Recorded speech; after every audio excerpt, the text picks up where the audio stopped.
자, 오늘은 이제 관리처분 계획 파트를 같이 나눠보도록 하겠습니다. 지금 어느 단계냐면은 사업 시행 계획이 인가되고 이제 고시가 된 상황이에요. 이게 이제 끝나면은 이제 본격적인 시작이 되는데요. 그 단계가 이제 분양 신청하는 단계고, 이 분양 신청하기 전에 이런 분양 통지 및 공고가 이루어집니다. 그래서 구체적으로 살펴보면은 사업 시행자는 사업 시행 계획 인가 고시가 이렇게 있은 날로부터, 여기 이제 120일이라고 그랬는데 이게 개정이 되어서 90일로 바뀌었고요. 다만 단 1회에 한해서 30일 범위에서 연장이 가능하도록 그렇게 바뀌었습니다. 그래서 여기에 120일로 이렇게 표기되어 있는 사람들은 이렇게 이거를 좀 바꿔주세요. 연장까지 하면은 120일이 맞지만 일단은 이제 90일로 줄였어요. 그래서 사업을 좀 스피디하게 할 수 있도록 그렇게 바꿨고, 이 90일 이내에 이런 사항이 포함된 사항을 토지 등 소유자에게 통지를 하는 겁니다. 이게 이제 분양 통지거든요.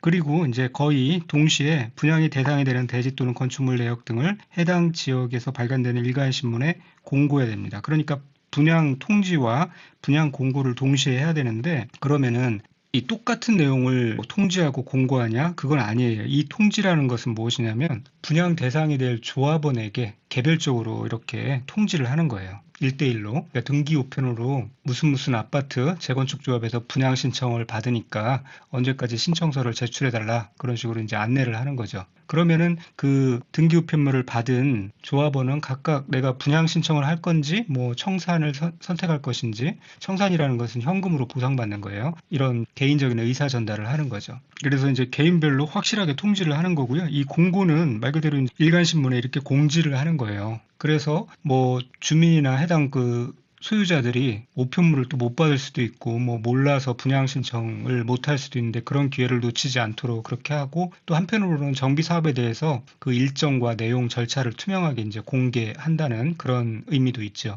그래서 통지하고 공고하는데, 이 분양 통지의 내용을 보면은 뭐 이런 내용들이 있어요. 잠깐 보면은 분양 대상별 종전 토지 또는 건축물의 명세 및 사업 시행 계획 인가에 있은 날을 기준으로 한 가격, 그 개인에게 통지하는 거기 때문에 사업 시행 계획 인가 고시가 있은 그날을 기준으로 한 너의 토지나 또 건축물이 얼마나 있고 그 가격이 얼마 되는지를 정확하게 알려주는 겁니다. 그런데 이거를 공고하는 내용은 아니겠죠. 이런 내용은 1대1로 개인에게 이제 통지하는 내용이고요. 또 역시 분양 대상자별로 분담금의 추산액, 분양 신청 기간, 이런 것들에 대해서 통지를 합니다. 그리고 분양 신청서가 당연히 들어가 있겠고요. 그 다음에 4번부터 10번까지는 일반적인 내용이에요. 일반적인 내용. 그래서 요거는 이제 공고도 가능한 거죠. 그래서 요 내용을 이제 공고 내용으로 하는 겁니다. 그러니까 요 4번부터 10번까지는 분양 통지할 때도 들어가고, 그리고 공고할 때도 들어가는 거예요. 자, 요 일반적인 내용이니까 이런 내용이 되겠죠. 사업 시행 인가의 내용이라든지 정비 사업의 종류, 명칭, 정비 구역의 위치 면적, 이런 면적 같은 게 들어가야겠죠. 분양 신청 기간 및 장소, 분양 대상 대지 또는 건축물의 내용, 분양 신청 자격, 분양 신청 방법, 분양을 신청하지 아니한 자에 대한 조치, 이런 것들이 전체적인 공고 사항에 해당됩니다. 자, 그렇게 이해하시면 되겠고요. 그 다음에 그 분양 신청 기간은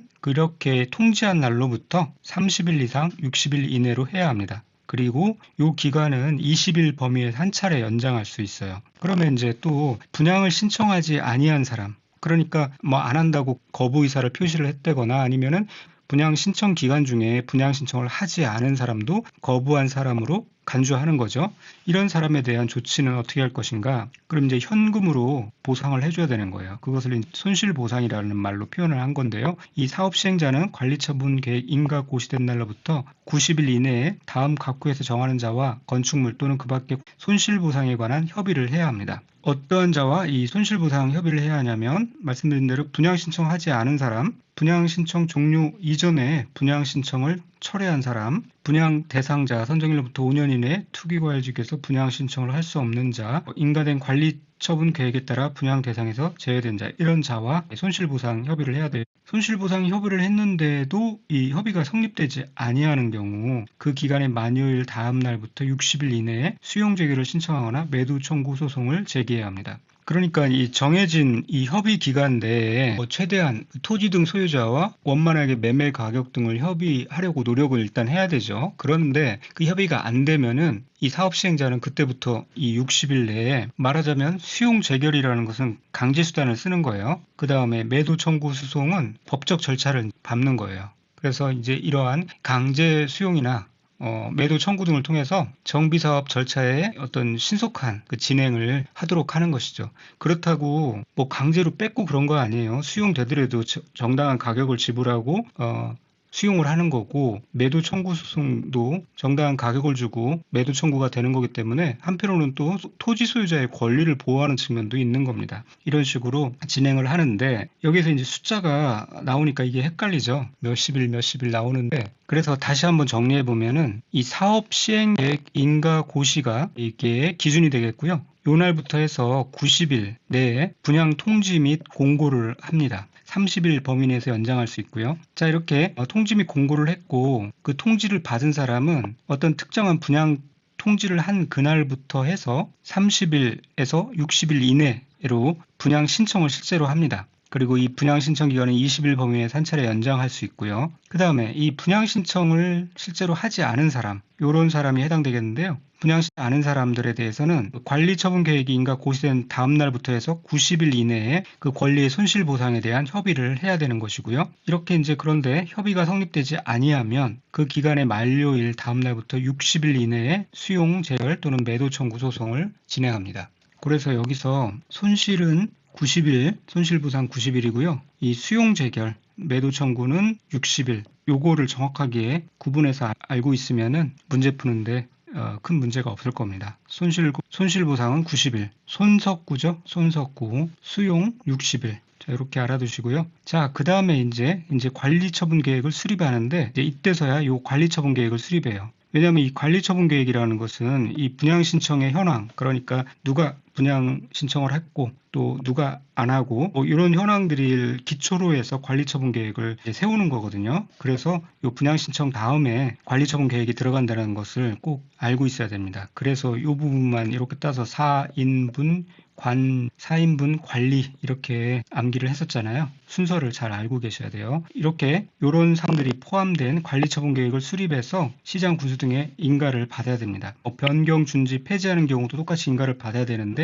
이제 경미한 사항을 변경하는 경우에는 그냥 인가받지 않고 신고만 해도 된다라는 거고요. 그래서 경미한 사항이 아래 이렇게 나옵니다. 먼저 그 관리처분 계획에 포함된 내용을 보면은 분양 설계, 분양 대상자의 주소 및 성명 다 이제 이게 나오겠죠. 그 다음에 분양 대상자별 분양 예정인 대지 또는 건축물의 추산액, 임대관리 위탁주택에 관한 내용이 포함됩니다. 그 외에도 뭐 등등등 다양하게 나오는데 이 정도만이라도 좀 확실하게 알아두시면 좋겠고요. 그냥 신고만 해도 되는 경미한 사항이라는 것은 읽어보면은 이게 경미한 사항이겠구나 알 수 있어요. 계산, 착오, 오기, 누락 등에 따른 조서의 단순 정정인 경우. 다만 단순 정정이라도 불이익 받는 사람이 있으면 안 되겠죠. 불이익을 받을 자가 없는 경우만 해당돼요. 정관 및 사업 시행 계획 인가의 변경에 따라서 관리처분 계획을 변경하는 경우. 자, 큰 줄기가 변경되었기 때문에 이거는 따라서 변경하는 게 맞아요. 그래서 신고만 하면 되죠. 매도 청구에 대한 판결에 따라서 관리처분 계획을 변경하는 경우.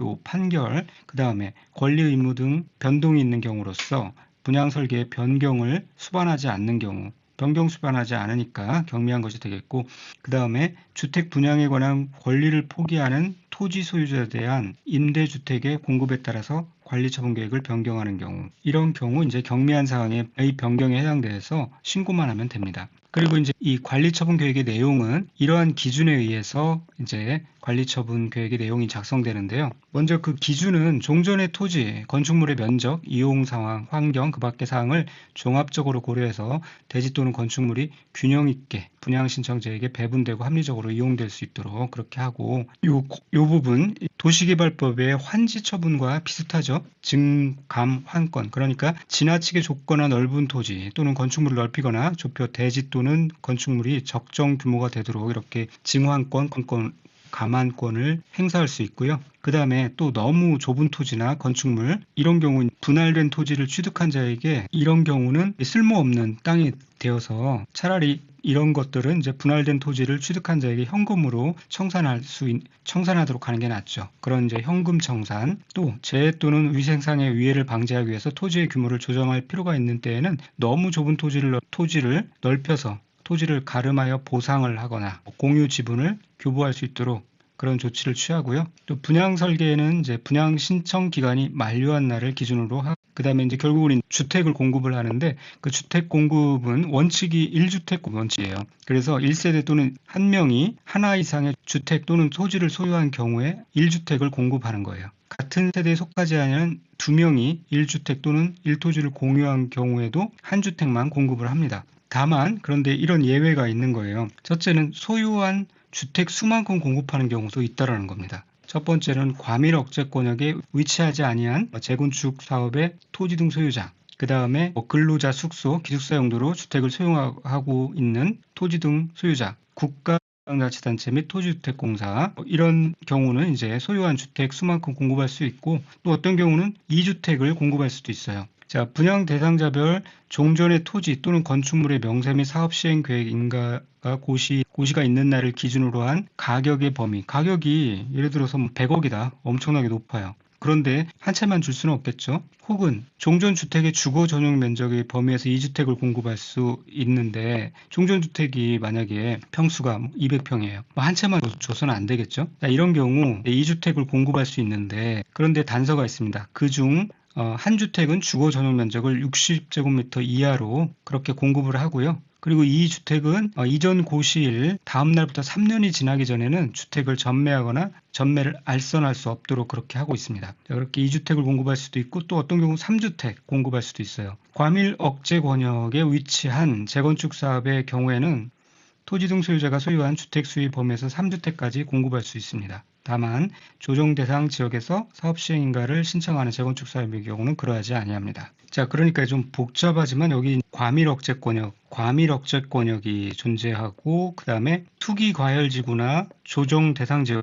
등장해요. 그런데 여기서 보면 과밀 억제 권역에서는 상황에 따라서 그러니까 소유자가 여러 주택을 가지고 있다면 최대 이 3주택까지 공급이 가능하다는 거고요. 그러나 이 투기 과열 지구나 조정 대상 지역은 이게 부동산 투기가 심한 지역이잖아요. 이제 그런 지역에서는 예외 없이 1주택만 가능하다. 그런 얘기입니다. 왜 그러면 이렇게 과밀 억제 권역에서는 3주택까지 가능하냐? 이게 사실은 속사정이 있는 거죠. 과밀 억제 권역에서 재건축 사업을 유도하려고 그러면은 사실상 거기에 살고 있는 다주택 소유자가 사업에 적극적으로 좀 참여해야 돼요. 그러려면은 좀 유인 요인이 있어야 되는데 뭐 여러 채 가지고 있는 사람이 집 한 채만 개발 후에 한 채만 얻을 수 있다 그러면은 당연히 반대하고 소극적일 겁니다. 그래서 그 소유자들이 어느 정도 이 재건축에 동의하도록 그렇게 끌어들이기 위해서 하는 장치의 일환이다. 그렇게 보시면 되겠습니다. 그렇게 이해하시고요. 자, 4번은 그냥 넘어가셔도 되겠고요. 그리고 이제 조합이 재개발 사업의 시행으로 건설된 임대주택의 인수를 요청하는 경우에는 시도지사 또는 시장 군수구청장이 우선해서 인수해야 된다는 그러한 조항도 있습니다. 나머지 사항도 읽어보시면 되겠고, 그 다음에 이제 관리처분 계획에 따른 처분에 관한 내용들을 살펴볼게요. 이 정비사업의 시행으로 조성된 대지나 이런 건축물은 관리처분 계획에 따라서 처분 관리해야 되는데요. 여기서 이제 포인트가 사업 시행 계획에 따라서 이런 식으로 나옵니다.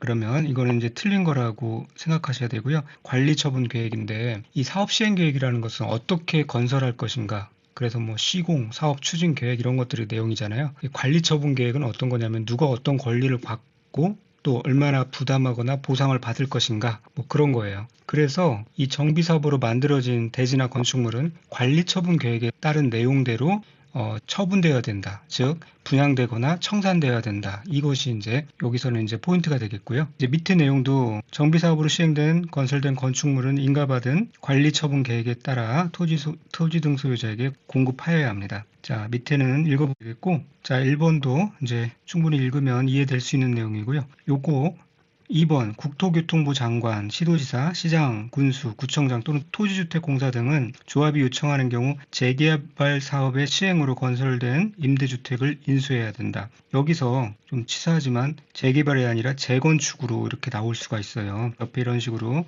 지문이 나왔죠. 재건축하고 그 다음에 임대주택하고는 관련이 없죠. 보통 임대주택을 건설하는 것으로 의무를 부과하는 것은 재개발 사업이고요. 재건축 사업은 임대주택 건설 의무를 부과하지 않습니다. 그러니까 건설된 임대주택을 인수해야 한다는 것도 틀린 말이고요. 그리고 보통은 국토교통부 장관도 직접 인수하는 그러한 주체가 되지 않습니다. 그렇게 알아두시고, 또 사업 시행자는 공급 대상자에게 주택을 공급하고 남은 주택을 공급 대상자 외의자에게 공급할 수가 있습니다. 자, 그리고 이제 지분형 주택이라는 개념이 등장하는데요. 이 지분형 주택이라는 것은 사업 시행자가 토지주택공사, 이런 토지주택공사 등인 경우 분양 대상자와 사업 시행자가 공동 소유하는 방식으로 주택을 공급하는 것을 말해요. 먼저 여기 이제 지분형 주택의 규모와 공동 소유 기간을 보면은 이 지분형 주택의 규모는 주거 전용 면적 60제곱미터 이하인 주택으로 한정하고요. 그리고 이 지분형 주택의 공동 소유 기간은 소유권을 취득한 날로부터 10년의 범위에서 사업 시행자가 정하는 기한으로 합니다. 그래서 60제곱미터 이하인 주택으로 한정한다는 것과 이 공동 소유 기간을 10년의 범위에서 정하는 기간으로 한다라는 것 알아두시고, 그리고 또 토지 임대부 분양주택이라는 개념이 나오는데요. 이거는 뭐냐면은 국토교통부 장관, 시도지사, 시장, 군수, 구청장 또는 토지주택공사 등은 정비구역 세입자와 그리고 이 다음에 해당하는 자의 요청이 있는 경우에 인수한 임대주택의 일부를 토지 임대부 분양주택으로 전환해서 공급하여야 합니다. 자, 어떤 자의 요청이 있느냐? 면적 90제곱미터 미만의 토지를 소유한 자로서 건축물을 소유하지 아니한 자.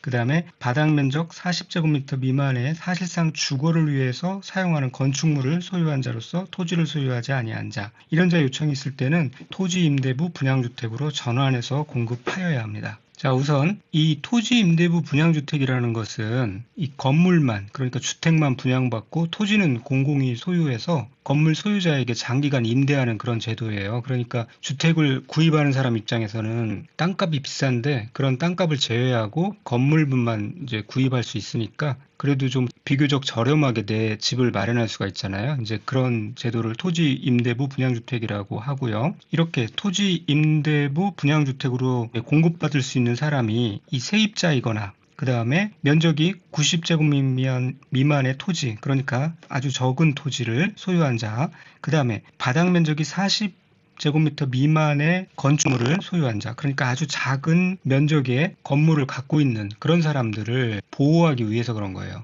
만약에 이 사람들을 이런 규정을 두고 있지 않으면은 이런 뭔가 출구를 마련해주지 않으면은 그냥 단순 현금 청산으로 그냥 이주해야 되는 거예요. 다른 데로. 그래서 이렇게 이제 사업 과정에서 소외되기 쉬운 이런 사람들을 재정착할 수 있도록 돕는 그런 제도를 토지 임대부 분양주택으로 전환하여 공급한다. 그렇게 표현한 겁니다. 그러니까 주거 안정과 재산권 기회를 보장하려는 공익 목적인 거죠. 그래서 요게 나옵니다. 90제곱미터 미만의 토지, 40제곱미터 미만의 건축물. 그래서 토지 임대부 분양주택은 이 토지를 임대한다는 것은 참 복잡하죠. 그래서 구토사건이다. 그렇게 표현한 거고요.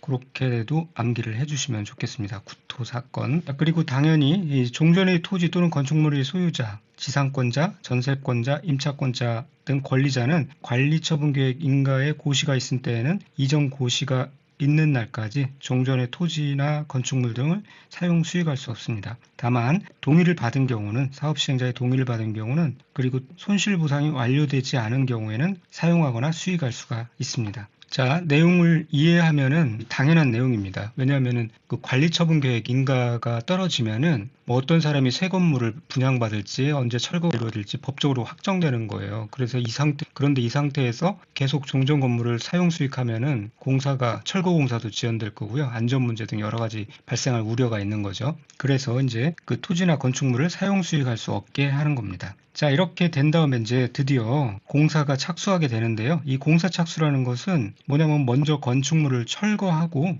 그 다음에 이제 새로운 건물을 짓는 거예요. 건축물이 철거가 되는 거죠. 그래서 사업 시행자는 관리처분계획 인가를 받은 후 기존의 건축물을 철거해야 합니다. 다만 기존 건축물의 붕괴 등 안전사고의 우려가 있는 경우이거나 폐공가의 밀집으로 범죄 발생 우려가 있는 경우에는 기존 건축물 소유자 동의 및 시장군수 등의 허가를 받아서 해당 건축물을 철거할 수 있습니다. 자, 그리고 이제 새로운 건물이 지어져서 공사가 다 완료됐다. 이렇게 이제 공사가 완료됐으면 이에 따른 조치 내용들을 살펴보도록 할게요. 이런 내용들이 이제 진행이 됩니다. 공사가 완료된 후 준공인가를 받는 거죠. 시장 군수 등이 아닌 사업 시행자가 정비사업 공사를 완료할 때에는 그 시장 군수 등의 준공인가를 받아야 됩니다. 다만 사업 시행자가 토지주택공사인 경우로서 준공인가 처리 결과를 시장군수에게 통보한 경우에는 준공인가를 시장군수 등에게 받을 필요가 없습니다. 그리고 이렇게 준공인가 신청을 받은 시장군수 등은 지체 없이 준공검사를 실시해야 합니다.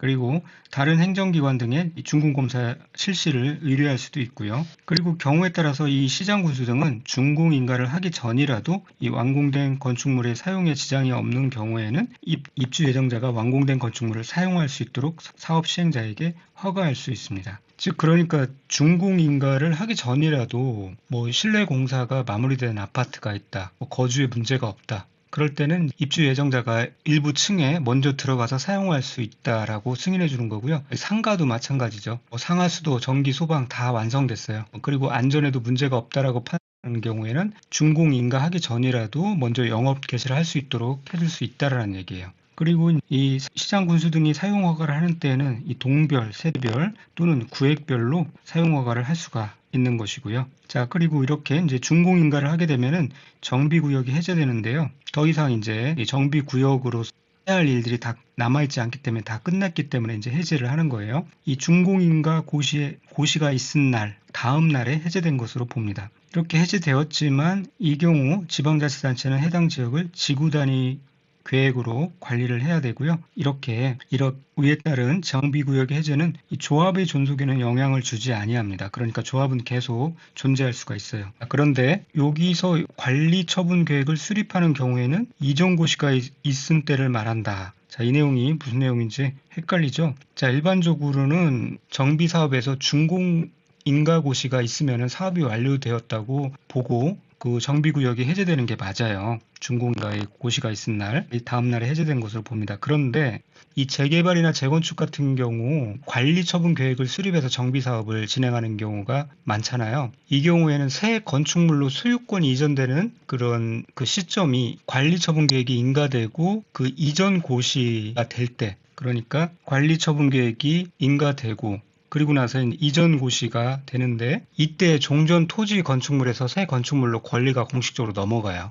그래서 다시 정리하면 관리처분 계획이 수립된 사업이라면은 이 정비구역 해제 시점이 준공인가 시점이 아니라 이 관리처분 계획이 이루어지고 이전 고시가 있은 때로 보고 그 다음 날에 정비구역이 해제된 것으로 본다. 이런 의미입니다. 그리고 이 정비구역의 해제는 조합의 존속에 영향을 주지 아니한다. 이 말은 무슨 말이냐면은 이 정비구역이 해제되더라도 조합은 계속 존속해서 또 필요한 업무들이 있는데 그것들을 다 마무리를 해야 돼요. 그래서 그것들을 다 완료할 때까지는 계속 존속할 수 있다. 계속 존재한다. 그런 의미입니다. 자, 그리고 공사 완료 고시가 있은 때에 이 사업 시행자는 지체 없이 대지 확정 측량을 해야 돼요. 그리고 토지의 분할 절차를 거쳐서 관리처분계획에서 정한 사항을 분양받을 자에게 통지하고 대지 또는 건축물의 소유권을 이전해야 합니다. 그래서 대지 확정 측량, 토지 분할 절차를 거쳐서 이것을 통지를 한다. 그런 다음에 이제 소유권 이전이 되는 겁니다.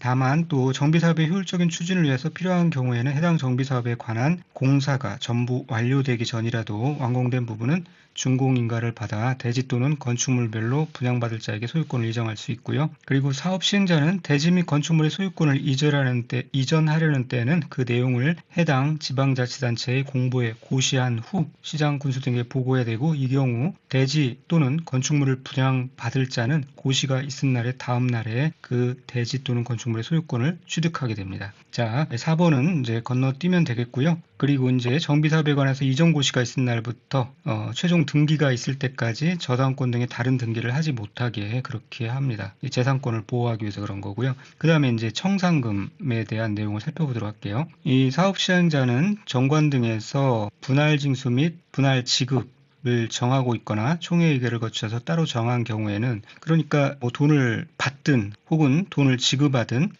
관리처분 계획 인가 후부터 이전 고시가 있은 날까지 일정 기간별로 분할 징수하거나 분할 지급할 수가 있어요. 한꺼번에 하기 힘드니까 분할할 수 있다라는 거죠. 그렇게 쉽게 생각하시면 될 것 같고요. 그리고 이 청산금은 이런 것들을 참작해서 평가해야겠죠. 일방적으로 하는 게 아니라 그런 식으로 쉽게 생각하시면 되겠습니다. 그리고 이 시장 군수 등인 사업 시행자는 청산금을 납부할 자가 이를 납부하지 아니하는 경우 지방세 체납 처분의 예에 따라서 징수할 수 있고요. 시장 군수가 아닌 경우에는 징수가 좀 어려울 수도 있죠. 그런 경우에는 이 지방세 체납 처분의 예에 따라서 시장 군수 등이 징수할 수 있는 권한이 있기 때문에 이 시장 군수 등에게 청산금의 징수를 위탁할 수 있습니다. 그러면 이럴 때는 징수한 금액의 100분의 4에 해당하는 금액을 해당 시장 군수 등에게 교부해야 합니다. 공짜는 없죠. 자, 그리고 청산금을 지급받을 자가 받을 수 없기를 거부한 때에는 사업 시행자는 그 청산금을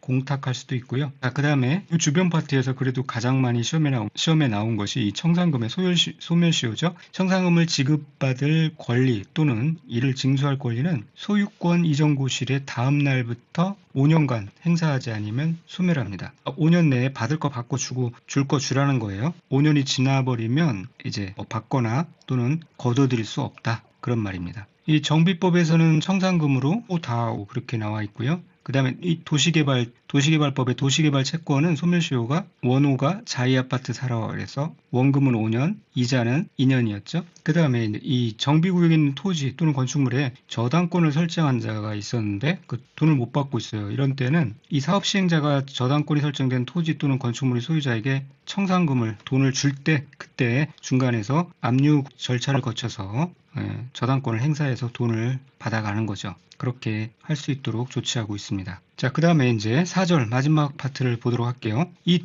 정비 사업에 들어가는 비용은 이 사업 시행자가 부담하는 것이 원칙입니다. 그런데 이 시장 군수 등이 이제 부담하는 경우도 있어요. 어떤 경우냐? 이 시장 군수 등이 아닌 사업 시행자가 시행하는 정비 사업의 정비 계획에 따라 설치되는 시설을 건설할 때 그 건설에 드는 비용의 전부 또는 일부를 부담할 수 있습니다. 뭐냐면 이런 거예요. 공원, 공용주차장, 공동구, 녹지, 하청, 공지, 광장 이런 정비 기반 시설 및 공동 이용 시설 또는 임시 주거시설, 임시 거주시설 이런 것들의 건설에 드는 비용은 시장 군수가 전부 또는 일부 부담할 수 있다는 얘기고요.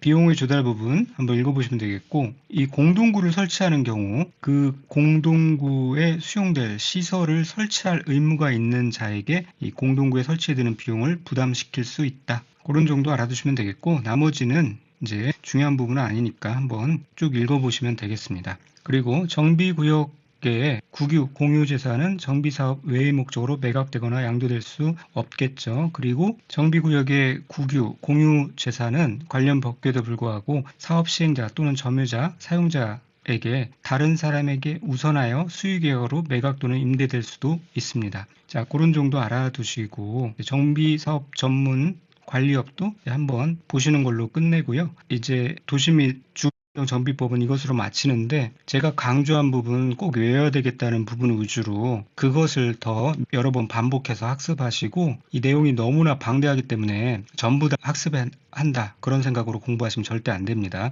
이 정비법만 해도 예를 들어서 여러분이 공부하는 세법이나 공시법 그런 거 이상으로 내용이 많습니다. 세세히 들어가면요. 그래서 전부 다 공부할 수 없기 때문에 이 정도만 하시면 되겠고 기출문제는 여러분이 한번 나머지 기출문제는 한번 풀어보시고요. 다음 시간에는 이제 농지법으로 들어가서 마지막으로 살펴보도록 하겠습니다. 감사합니다.